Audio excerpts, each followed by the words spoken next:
Yo les gens, c'est Lopok et aujourd'hui on va parler de quelques easter eggs sur Animal Crossing New Leaf sorti sur Nintendo 3DS. Alors bon, en attendant que Nintendo se décide à sortir une version Switch de ce jeu, j'avais, psychologiquement parlant, besoin d'y retourner, tellement que ça me manque. Mais bref, dans cette vidéo je vais vous présenter quelques easter eggs et secrets présents sur ce jeu, et j'espère que ça vous plaira.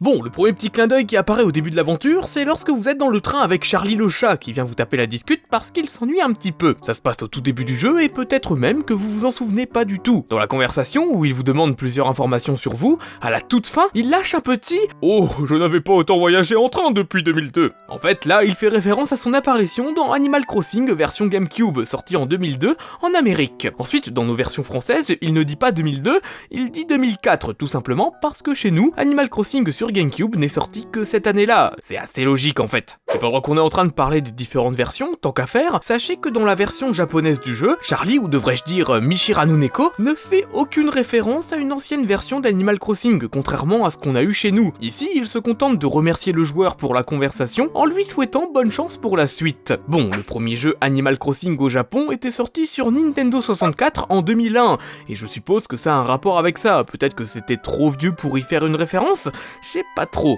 En parlant de GameCube, sachez qu'il y en a une présente dans un certain meuble nommé étagère en plastique. Ici rien de particulier à dire, mis à part que la console changera de couleur si vous décidez de changer la couleur du meuble. Et pendant qu'on est dans les trucs Nintendo, sachez que de temps en temps vous pourrez retrouver des emblèmes venant de certains jeux de l'éditeur sur les souches d'arbres. Bon, si vous en trouvez une, je vous conseille de pas l'arracher du sol, parce qu'en fait ces emblèmes permettent de faire pousser des champignons autour de votre souche d'arbre, et ces champignons vous pouvez les revendre pour gagner un petit peu d'argent. Et d'ailleurs, en parlant de champignons, sachez qu'il y a un certain champignon célèbre qui fait directement référence à un certain jeu vidéo si vous le mangez. Mais je n'en dis pas plus et je vous montre l'extrait directement.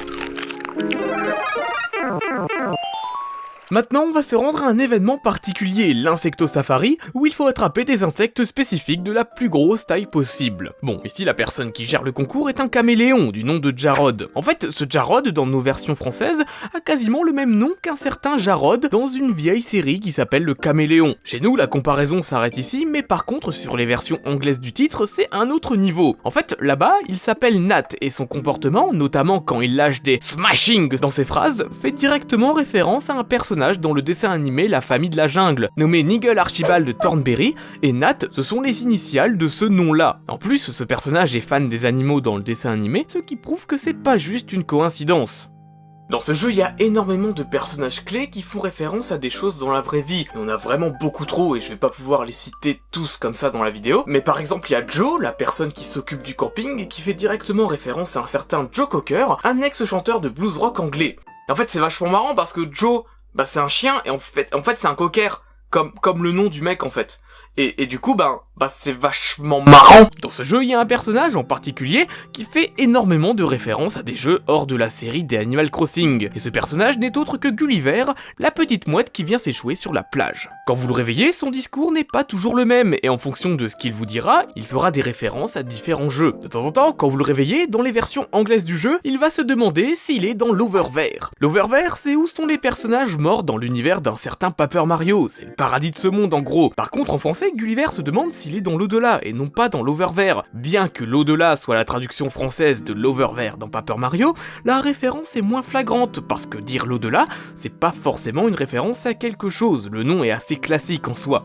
Et sinon, après avoir accepté de l'aider, il peut aussi vous dire que la dernière personne aussi gentille qu'il ait rencontrée est un certain Old Robbery, qui est un personnage de Paper Mario et la porte millénaire. À part ça, des fois, il vous remerciera en précisant qu'il n'a jamais rencontré des personnes aidant de total inconnu depuis qu'il a rencontré les habitants du Port Rico. Ça peut paraître évident pour certains, mais le Port Rico fait directement référence à un des niveaux présents dans Mario Sunshine, et il dit pas ça du tout par hasard. Et pour finir, il y a une référence qui va sûrement faire tilter certains d'entre vous. En fait, à un moment, dans les versions anglaises du jeu, il parle de Fuzzy Pickles, de cornichon flou, pour parler de sa mémoire défaillante. En fait, ce Fuzzy Pickles fait directement référence à un certain photographe dans Earthbound, où il demande au personnage de dire ces mots-là avant de prendre la photo. Ce qui est drôle, c'est que je n'ai pas trouvé la correspondance française de cette phrase. Earthbound n'étant pas sorti en version française, je suppose que ça a un rapport, et que la référence a dû être supprimée de nos versions, malheureusement.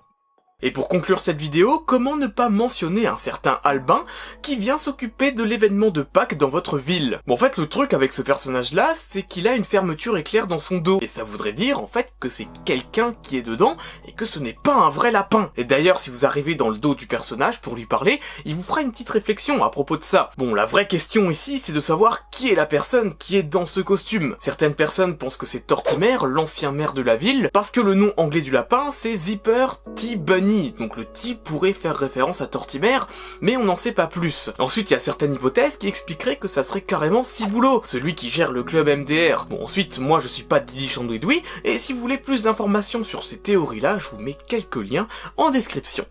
Ensuite, il y a la mystérieuse musique de Totaka qui est présente dans ce jeu, mais je vais pas vous en reparler ici parce que j'en ai déjà parlé dans une vidéo entièrement dédiée. Si ça vous intéresse, n'hésitez pas à jeter un petit coup d'œil à la notification qui vient d'apparaître en haut à droite de votre écran. Sur ce, j'espère vous avoir donné l'envie de retourner dans votre ville, et j'espère aussi que cette vidéo vous aura plu. Si c'est le cas, pensez à lâcher un petit like, ça fait toujours plaisir, et vous pouvez aussi vous abonner pour ne rater aucune de mes futures vidéos. J'ai aussi une chaîne secondaire avec Lopocute si ça vous intéresse, n'hésitez pas à aller jeter un œil si vous êtes curieux. Et si le cœur vous dit, j'ai même aussi un Patreon pour soutenir la chaîne financièrement et profiter aussi de certaines contreparties. Sur ce, merci beaucoup d'avoir regardé cette vidéo jusqu'au bout et je vous dis à très bientôt. Et portez-vous bien!